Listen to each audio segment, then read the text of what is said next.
সব মাংসের তুলনায় আমার কিন্তু গরুর মাংসটা অনেক বেশি পছন্দের। এই মাংসটা যখনই রান্না করি না কেন, মানে যে অবস্থায় রান্না করা লাগুক না কেন, আমার কখনোই আলসেমি লাগে না। আর খেতে তো আলসেমি লাগবেই না, সেটা তো স্বাভাবিক। তো সেদিন, মানে এটা আরও কয়েকদিন আগের ভিডিও, আমি আজকে দিচ্ছি। আমি গরুর মাংস করেছিলাম। এটা আমি কলিজা দিয়ে করেছিলাম আর কি, শুধু গরুর মাংস না, সাথে কলিজাও ছিল। একটু খেতে মন চেয়েছিল আমার কলিজা ভুনাটা। তো বাসায় বলা হয়েছিল কলিজার কথা, সাথে গরুর মাংস নিয়ে আসা হয়েছে, মানে দুইটা একসাথে আনা হয়েছিল। আর তো সেটাকে আমি এখন সব রকম মশলা দিয়ে ম্যারিনেট করে নিচ্ছি। আমি তো সবসময় হাতে মেখেই বসাই, মানে হাতে মেখে বসানোটাকে আমি খুব বেশি প্রেফার করি, কারণ এটা মনে হয় আমার খুব বেশি মজা হয়। এভাবে যদি করা হয় তাহলে রান্নার টেস্ট অনেক বেশি বেড়ে যায়।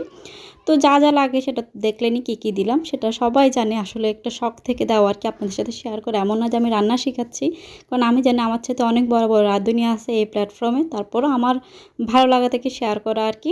তো তারপর আমি একটা টিপস দিতে চাই, সেটা হচ্ছে এই যে যদি হাতে মেখে রান্না করেন তাহলে কী হবে, মানে খুব ভালোভাবে মাখাবেন। যত ভালোভাবে মাখানো যায় ততই বেশি ভালো হয়। আর খুব বেশি ভালো হয় মাখা ঝাঁকা করে যদি কিছুক্ষণ ম্যারিনেট করে রাখা হয়, খুব বেশি ভালো হয় ঘন্টাখানেক রাখতে পারলে। আর যদি হাতে হাতে সময় না থাকে, এই 10-15 মিনিট রাখলেই হবে। তো যাই হোক, সব কিছু দিয়ে ভালোভাবে মাখিয়ে ঝুঁকিয়ে আমি কিছুক্ষণ রেস্টে রেখেছিলাম। এরপর আমি ঢাকনা দিয়ে দিলাম।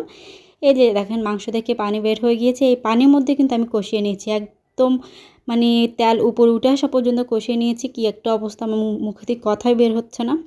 আচ্ছা যাই হোক, তো তেলটা যখন উপরে ভেসে উঠেছে আমি আরেকবার নেড়ে চেড়ে দিয়েছি। এই তো আমি এখন এখানে কলিজাগুলো দিয়ে দিব। এই কলিজাগুলো আমি আগে একটু সিদ্ধ করে নিয়েছি, এটাই হচ্ছে নিয়ম, সেটা হয়তো সবাই জানে। আবার অনেকে আছে কলিজাটাকে সিদ্ধ না করে খায়। আমি কলিজাটাকে একটু সিদ্ধ করে কলিজার উপরে যে একটা পাতলা একটা আবরণ থাকে, মানে একটা চামড়া থাকে, ওটাকে ফেলে দিয়েছি। এরপরে আমরা মানে যে সাইজ খাই আর কি, সেই সাইজ মতো কেটে আমি এখন এটাকে দিয়ে দিলাম। মানে খুব ভালোভাবে একটু পানি ঝরিয়ে নিয়েছি, তো মাংসের সাথে দিয়ে খুব ভালোভাবে নেড়েচেড়ে একটু ঢেকে দিয়েছি। মানে এই তেলের মধ্যে কিন্তু ঢেকে দিয়েছি, মানে এই তেলের মধ্যে কলিজাটা আর মাংসটা আমি আরও কিছুক্ষণ কষিয়ে নেব।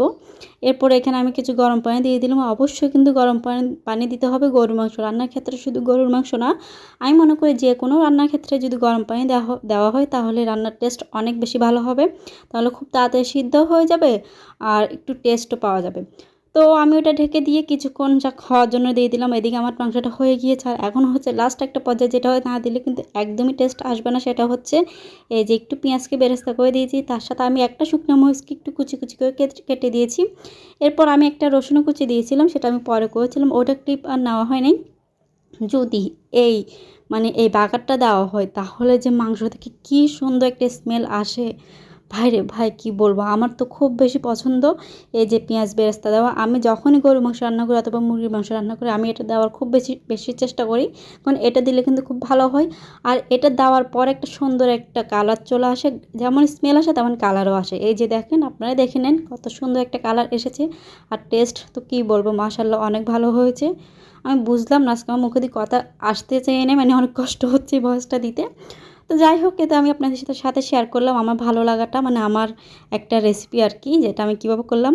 আপনাদের কেমন লাগলো জানাবেন। আর এতক্ষণ ধৈর্য ধরে আমার এত বকবকানি সহ্য করেছেন, এটার জন্য অনেক অনেক ধন্যবাদ। সবাই আমার পাশে থাকবেন, একটা লাইক কমেন্ট শেয়ার দিয়ে সবসময় ভালো থাকবেন। আল্লাহ হাফেজ।